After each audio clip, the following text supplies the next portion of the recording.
Entrevista con el vampiro por Anne Rice. Narrado por Connie Beck Greenleaf. Suscríbete a mi canal y vivirás para siempre. Para volver a mi historia, la fiesta de beneficencia de Babette fue un éxito y le aseguró su vuelta a la vida social. Generosamente, su dinero disipó muchas dudas en las mentes de las familias de sus galanes y se casó. En las noches de verano, yo solía visitarla sin dejar que me viera o supiera que yo estaba ahí. Iba a vigilar su felicidad y a verla feliz. Yo también era feliz. Y aquella noche del incendio, fui con Lestat a ver a Babette. Él hubiera matado a las Frenier mucho antes de no haberlo detenido yo, y pensó que eso era lo que yo pensaba hacer. ¿Qué paz conseguiríamos con ello?, pregunté yo. Tú dijiste que yo era un idiota. ¿Acaso piensas que no sé por qué me transformaste en un vampiro? No podías vivir solo. No podías solucionar las cosas más simples. Hace años que yo dirijo todo mientras tú te quedas sentado con un falso aire de superioridad. No tienes más que decirme sobre la vida. No te necesito, ni me puedes ser útil. Tú eres quien me necesita, y si tocas a uno de los esclavos de los Frenier, te sacaré del medio. Será una batalla entre los dos y no es necesario señalarte que tengo más inteligencia en un solo dedo que tú en todo tu cuerpo. Haz lo que te digo. Bien, esto lo dejó asombrado, aunque sin razón, y protestó diciendo que aún tenía muchas cosas que decirme, de cosas y tipos que yo podía matar y que me causarían una muerte súbita, y de lugares en el mundo a los que jamás tenía que ir, y cosas más por el estilo. Un absurdo que apenas pude tolerar, pero no tenía tiempo para él. Las luces del hogar del superintendente estaban encendidas en la casa de los Frenier aquella noche. Estaba tratando de calmar el nerviosismo entre los esclavos escapados y los propios. Y las llamas de Pointe du Lac aún podían verse contra el cielo. Babette estaba vestida y ocupándose de sus asuntos. Había enviado carruajes y esclavos a Pointe du Lac para ayudar a combatir el fuego. Los esclavos escapados y asustados eran mantenidos a distancia de los otros y nadie, en ningún momento, consideró sus historias como algo más que una tontería de esclavos. Babette sabía que había sucedido algo siniestro y temía un asesinato, jamás lo sobrenatural. Estaba en su estudio anotando el incendio en el diario de la plantación cuando la encontré. Era casi de madrugada, solo tenía unos pocos minutos para convencerla de que me ayudara. Primero le hablé, negándome a que se diera la vuelta, y ella me escuchó con calma. Le dije que debía tener una habitación para descansar. Nunca te he hecho daño, ahora te pido una llave y tu promesa de que nadie tratará de entrar en ese cuarto hasta la noche. Entonces te lo contaré todo. Yo ya estaba casi desesperado, el cielo estaba palideciendo. Lestat estaba en un huerto con los ataúdes. Pero, ¿por qué has venido a verme a mí esta noche? ¿Y por qué no? ¿Acaso no te ayudé en el momento crítico en que más necesitabas guía? Cuando tú sola eras la fuerte entre aquellos que eran débiles y que dependían de ti. ¿No te di buenos consejos en 2 oportunidades? ¿Y no he cuidado de tu felicidad desde entonces? Podía ver la figura de Lestat en la ventana. Estaba presa del pánico. Dame esa llave, insistí. No permitas que nadie entre hasta la caída del sol. Te juro que jamás te haré daño. ¿Y si no lo hago? Si creo que tú eres un emisario del demonio, dijo ella entonces, y quiso volver la cara. Alcancé la vela y la apagué. Me vio de pie dando la espalda a la ventana gris. Si no lo haces y crees que soy un emisario del demonio, moriré. Dame esa llave. Podría matarte ahora si quisiera, ¿no es así? Y me acerqué a ella y me mostré de cuerpo entero. Ella dio un respingo y un paso hacia atrás y se agarró al brazo del sillón. Pero no lo haría. Prefiero morir antes de matarte, y moriré si no me das la llave como te ruego. Lo logré. No sé lo que pensó, pero me dio una de las grandes habitaciones alacena donde se añejaba el vino, y estoy seguro de que nos vio a mí al estar llevando los ataúdes. No solo cerré la puerta con llave, sino que levanté una barricada. Lestat estaba levantado cuando me desperté al siguiente atardecer. Entonces, ¿ella cumplió con su palabra? Sí, solo que había hecho algo más. No solo había respetado nuestra puerta cerrada, sino que la había vuelto a cerrar desde afuera. ¿Y las historias de los esclavos? Ella las había oído. Así fue. No obstante, Lestat fue el primero en notar que estábamos encerrados. Se enfureció. Había pensado en irse a Nueva Orleans lo antes posible. Ahora sospechaba de mí. Solo te necesitaba cuando mi padre vivía, dijo, y trató desesperadamente de encontrar una salida. El lugar era una mazmorra. Ahora no te voy a tolerar nada, te lo advierto. Ni siquiera quería darme la espalda. Me quedé sentado, tratando de oír las voces en la habitación de arriba, deseando que se callara, sin quererle confiar en ningún instante mis sentimientos por Babette o mis esperanzas. Asimismo, pensaba en otra cosa. Me preguntaste sobre los sentimientos y la frialdad, uno de sus aspectos. Distanciamiento y sentimiento, debería decir. Es que puedes pensar dos cosas al mismo tiempo. Puedes pensar que no estás seguro y que puedes morir. Puedes pensar en algo muy abstracto y remoto. Y eso fue exactamente lo que sucedió. En ese momento yo pensaba en silencio y con profundidad en la amistad sublime que podríamos haber tenido con Lestat. Qué pocos impedimentos podría haber habido, y todo lo que podríamos haber compartido. Quizás la proximidad de Babette fue lo que me hizo pensar en eso, porque ¿cómo podría realmente haber conocido a Babette, salvo por supuesto de una manera definitiva, tomarle la vida, unirme a ella en un abrazo mortal, cuando mi alma se uniría con su corazón y se nutriría de él?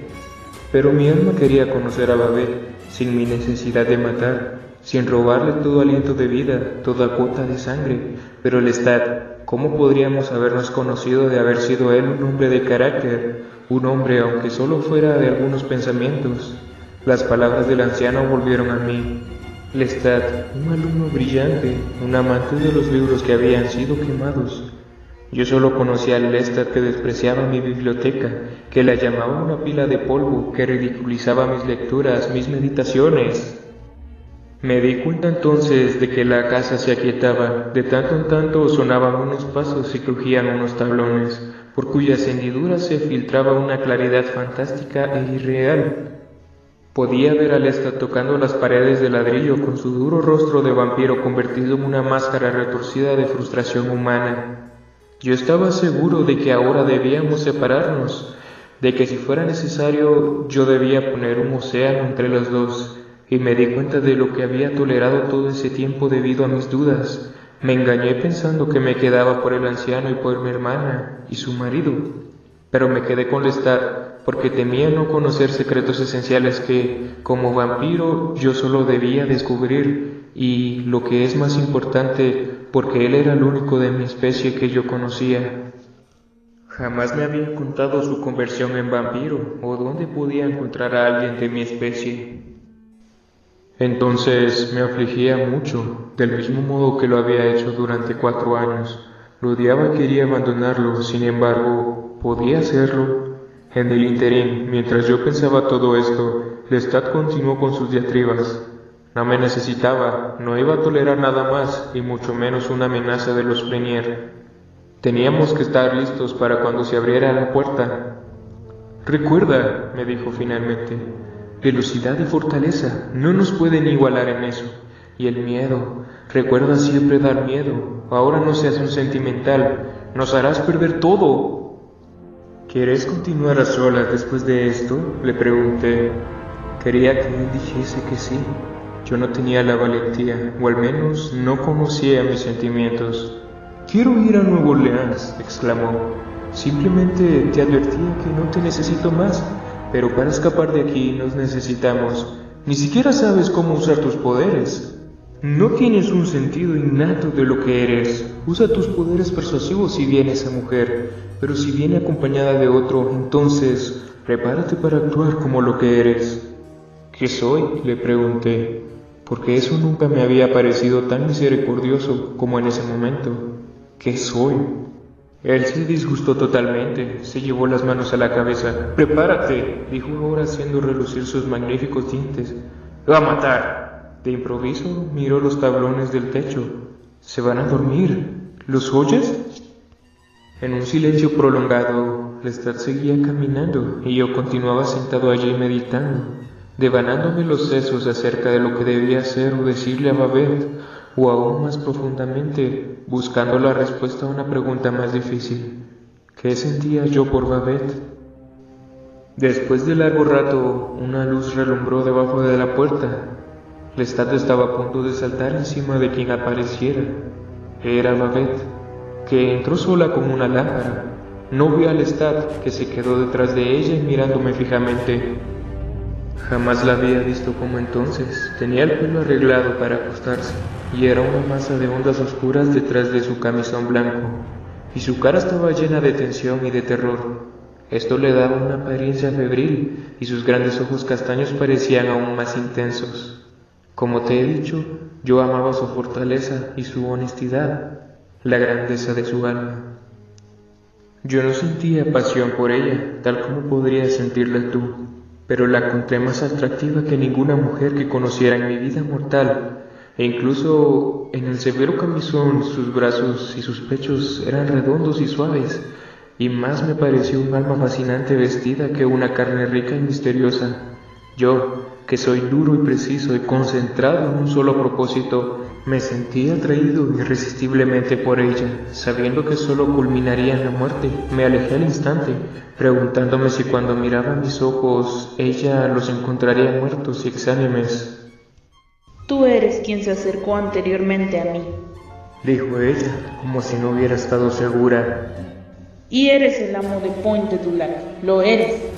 Yo sabía, cuando ella habló, que debía de haber oído las historias más generosas sobre la noche anterior y que no me sería posible convencerla de ninguna mentira. Había utilizado mi aparición sobrenatural en 2 ocasiones para presentarme a ella. Ahora no podía ocultar ese hecho ni restarle importancia. No quiero hacerte daño, le dije. Únicamente necesito un carruaje y unos caballos. Anoche dejé los caballos pastando. Ella no parecía escuchar mis palabras. Se acercó más, decidida a verme en el círculo de su luz, y entonces vi a Lestat detrás de ella. Sus sombras se fundían en una sola sobre la pared de ladrillos. Estaba ansioso y era peligroso. ¿Me proporcionarás el carruaje?, insistí. Ahora me miraba con la lámpara en alto, y cuando quiso desviar la mirada, vi que su rostro cambiaba. Quedó inmóvil, en blanco, como si estuviera perdiendo la conciencia. Cerró los ojos y sacudió la cabeza. Se me ocurrió que de alguna manera le había producido un trance sin el menor esfuerzo de mi parte. ¿Quién eres? Susurró. Vienes del infierno. Venías de parte del demonio cuando llegaste ante mí. ¿El demonio?, le contesté. Esto me afligió más de lo que imaginé que podía hacerlo. Si se lo creía, entonces creería que mis consejos habían sido malos. Pondría todo en duda otra vez. Su vida era rica y buena, y yo sabía que ella no debía hacer eso. Como toda la gente fuerte, ella sufría en cierta medida de soledad. Era una marginada, una secreta infiel de alguna índole, y el equilibrio en que vivía podía trastocarse si ponía en duda su propia voluntad. Me miró con un horror manifiesto. Fue como si, horrorizada, se hubiera olvidado de su propia vulnerabilidad. Y ahora Lestat, que era atraído a la debilidad como un muerto de sed al agua, la tomó de la muñeca y ella gritó y dejó escapar la lámpara. Las llamas se esparcieron sobre el petróleo derramado y Lestat la empujó hacia la puerta abierta. «¡Consigue el carruaje!», le dijo. «Lo consigues ahora mismo, y los caballos también. Estás en peligro mortal. No hables de demonios». Apagué las llamas con los pies y seguí a Lestat gritándole que la dejara. Él la sujetaba por la muñeca y ella estaba furiosa. «Despertarás a toda la casa si no te callas», me dijo, «y yo la mataré. Consigue el carruaje, llévanos. Habla con el chico del establo», le dijo, sacándola por la fuerza al aire libre. Nos movimos lentamente por el patio a oscuras. Mi disgusto era casi insoportable. Lestat iba adelante y entre los dos Babette, que avanzaba de espaldas, con sus ojos escrutando la oscuridad para vernos. «No les conseguiré nada», dijo ella. Yo tomé a Lestat del brazo y le dije que me dejara hacer las cosas a mí. «Ella revelará nuestra identidad a todo el mundo, a menos que me dejes hablar con ella», le susurré. «Entonces domínate», dijo disgustado. «Sé fuerte y no te enternezcas. Sigue adelante mientras hablo con ella. Vete a los establos y consigue el carruaje y los caballos. pero no mates a nadie. Yo no sabía si me obedecería o no, pero se alejó rápidamente cuando me acerqué a Babette. Su rostro expresaba una mezcla de furia y resolución. Ella dijo: ¡Aléjate de mí, Satán! Y entonces me quedé allí, ante ella, mudo, mirándola nada más y manteniéndole la mirada tal como ella hacía con la mía. Su odio hacia mí me quemaba como el fuego. ¿Por qué dices eso?, le pregunté. ¿Fueron malos los consejos que te di? ¿Te hice daño alguno? Vine a ayudarte, a darte fuerzas. Solo pensé en ti cuando no tenía la menor necesidad de hacerlo. Ella sacudió la cabeza. ¿Pero por qué? ¿Por qué me hablas así?, preguntó ella. Sé lo que hiciste en Pointe du Lac. Allí has vivido como un demonio. Los esclavos están llenos de historias. Durante todo el día, los hombres han estado en el camino del río de Pointe du Lac. Mi marido estuvo allí. Él vio la casa en ruinas, los cuerpos de los esclavos diseminados por los huertos, por los campos. ¿Qué eres tú? ¿Por qué me hablas bondadosamente? ¿Qué pretendes de mí? Ella se aferró a los pilares del porche y se balanceó hacia adelante y hacia atrás en la escalera. Algo se movió arriba en la ventana iluminada. Ahora no te puedo dar las respuestas, le dije. Créeme cuando te digo que vine a ti con la única intención de hacer el bien, y que anoche no te habría traído preocupaciones ni problemas de haber podido evitarlo. El vampiro se detuvo. El muchacho quedó con el cuerpo hacia adelante y los ojos muy abiertos. El vampiro estaba helado, con la mirada en blanco, hundido en sus propios pensamientos, en sus recuerdos. Y súbitamente el joven bajó la mirada, como si fuera el acto respetuoso que le correspondiera hacer. Volvió a mirar al vampiro y luego desvió los ojos, con el rostro tan compungido como el del vampiro, y entonces empezó a decir algo, pero se detuvo. El vampiro lo miró y lo estudió, de modo que el chico se ruborizó y volvió a desviar la mirada ansiosamente, pero levantó los ojos y miró entonces los del vampiro. Tragó saliva, pero mantuvo la mirada. ¿Es esto lo que quieres oír?, susurró el vampiro. ¿Es esto lo que quieres oír? Sin hacer ruido, apartó su silla y caminó hasta la ventana. El muchacho se quedó como de piedra, mirando sus anchos hombros y su larga capa. ¿No me contestas? No te estoy dando lo que quieres, ¿verdad? Querías una entrevista, algo para la radio. Eso no tiene importancia. Tiraré las cintas si usted así lo quiere. El muchacho se puso de pie. No puedo decir que comprendo todo lo que usted me dice. Sabría que estoy mintiendo si lo dijera. Por tanto, ¿cómo le puedo pedir que continúe, salvo para decir que lo que comprendo es diferente de todo lo que haya comprendido antes? Dio un paso en dirección al vampiro. Este parecía estar mirando la calle Divisadero. Entonces giró la cabeza lentamente y miró al joven y sonrió. Su rostro estaba sereno, casi afectuoso. Y el entrevistador, de improviso, se sintió incómodo. Se metió las manos en los bolsillos y volvió a la mesa. Luego miró vacilante al vampiro y dijo: ¿Podría continuar, por favor? El vampiro dio media vuelta con los brazos cruzados y se apoyó en la ventana. ¿Por qué?, preguntó. El muchacho no supo qué contestar. Porque quiero escucharle, se encogió de hombros. Porque quiero saber exactamente lo que sucedió. Muy bien, dijo el vampiro, con la misma sonrisa bailoteándole en los labios. Regresó a su silla y se sentó frente al muchacho. Cambió un poco la posición del magnetófono y dijo: un aparato maravilloso, realmente. Pues permite que continúe. Debes comprender que lo que entonces sentía por Babette era un deseo de comunicación más fuerte que cualquier otro deseo que sentía, salvo por el deseo físico de sangre. Era tan intenso que me podía hacer sentir las profundidades de mi capacidad de soledad.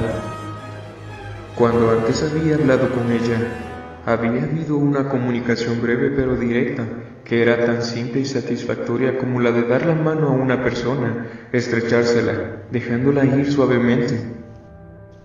Todo eso en un momento de gran necesidad o aflicción, pero ahora estábamos confundidos. Para Babette, yo era un monstruo y eso me parecía espantoso. Y hubiera hecho cualquier cosa para que cambiara de parecer. Le dije que los consejos que le había dado eran correctos, que ningún instrumento del demonio podía hacer algo correcto, aunque quisiera. Lo sé. Me dijo, pero con eso ella quería decir que no podía confiar más en mí que en el mismo demonio. Me acerqué, pero ella retrocedió. Levanté la mano y ella se encogió, aferrándose a la barandilla. Pues bien, entonces, dije sintiendo una profunda exasperación, ¿por qué me protegiste anoche? ¿Por qué has venido a verme a solas? Lo que vi en su rostro era astucia, tenía una razón, pero no me la revelaría de ningún modo. Le era imposible hablarme libre y abiertamente, brindarme la comunicación que yo deseaba. Me sentía afligido al mirarla. Ya era tarde y yo podía ver y oír a Lestat que había entrado en el sótano y retirado nuestros ataúdes, y yo necesitaba irme, aparte de sentir otras necesidades, la necesidad de matar y de beber, pero no era lo que me afligía, era algo más, algo mucho peor. Era como si esa noche fuera la única de miles de noches, un mundo sin fin, una noche encorvándose sobre una noche hasta ser un gran arco del que no podía ver el final, una noche en la que yo andaba bajo el frío y las estrellas insensibles. Pienso que desvié la mirada y puse una mano sobre mis ojos. De improviso me sentí débil y oprimido. Pienso que hacía algún sonido contra mi voluntad, y entonces, en ese paisaje vasto y desolado de la noche, vi súbitamente una posibilidad que jamás había considerado, una posibilidad de la cual había oído, absorto como estaba en el mundo, con todos mis sentidos de vampiro, enamorado del color, la forma, el sonido, el canto y la suavidad de las variaciones infinitas. Babette se movía, pero no le presté atención. Sacaba algo del bolsillo y era un gran llavero. Subía los escalones. Déjala ir, pensé. Criatura del demonio, Susurró. Aléjate de mí, Satán, repitió. La miré. Estaba inmovilizada en los escalones mirándome con sus grandes ojos suspicaces. Había alcanzado la lámpara que colgaba de la pared y la tenía en sus manos, mirándome, tomándola como una cartera valiosa. ¿Piensas que yo vengo de parte del demonio?, le pregunté. Ella movió rápidamente los dedos de la mano izquierda alrededor de la manija de la lámpara y con la mano derecha hizo la señal de la cruz y pronunció las palabras latinas apenas audibles para mí. Su rostro emblanqueció y se arquearon sus cejas cuando no se produjo el menor cambio debido a eso. ¿Esperabas que me deshicieran una nube de humo?, le pregunté acercándome, porque ahora la veía objetivamente debido a mis pensamientos. ¿Y a dónde me iría?, le pregunté. ¿Al infierno de donde vine? ¿Con el demonio a quien represento? Me quedé al pie de la escalinata. Suponte que te diga que no sabes nada del demonio. Suponte que ni siquiera sabes si existe. En el paisaje de mis pensamientos yo había visto al demonio y ahora yo pensaba en el demonio. Desvié la mirada. Ella no me escuchaba tal como tú ahora me escuchas. Ella no escuchaba. Miré las estrellas. Lestat estaba listo. Yo lo sabía. Era como si hiciera años que estaba listo con el carruaje. Tuve la súbita sensación de que mi hermano estaba allí. Y hacía años que estaba, y que me hablaba en voz baja, pero emocionado. Y lo que me decía era desesperadamente importante, pero se alejaba de mí con la misma rapidez con que lo decía, como el ruido de las ratas en los tablones de una casa inmensa. Hubo un sonido crujiente y un estallido de luz. No sé si vengo del infierno o no. No sé quién soy, le grité a Babette, y mi voz ensordeció mis propios oídos. Voy a vivir hasta el fin de los tiempos y ni siquiera sé quién soy. Pero la luz relumbró delante de mí. Era la lámpara que ella había encendido con una cerilla y que ahora alzaba, de modo que no le podía ver la cara. Por un instante solo pude ver la luz y luego el gran peso de la lámpara me golpeó en el pecho con mucha fuerza y el vidrio se hizo añicos en los ladrillos y las llamas rugieron en mi cara, en mis piernas. Lestat gritaba en la oscuridad: ¡Apágalas! ¡Apágalas, idiota! ¡Te consumirán! Y sentí que algo me arropaba violentamente en mi ceguera. Era la chaqueta de Lestat. Me había caído indefenso contra el pilar, tan indefenso del fuego y del golpe recibido como del conocimiento de que Babette quería destruirme y del conocimiento de que yo no sabía en absoluto quién era. Todo sucedió en cuestión de segundos. El fuego se apagó y yo quedé de rodillas en la oscuridad, con mis manos en los ladrillos. En las escaleras, Lestat tenía nuevamente a Babette y salí disparado en su dirección, tomándolo del cuello y empujándolo hacia atrás.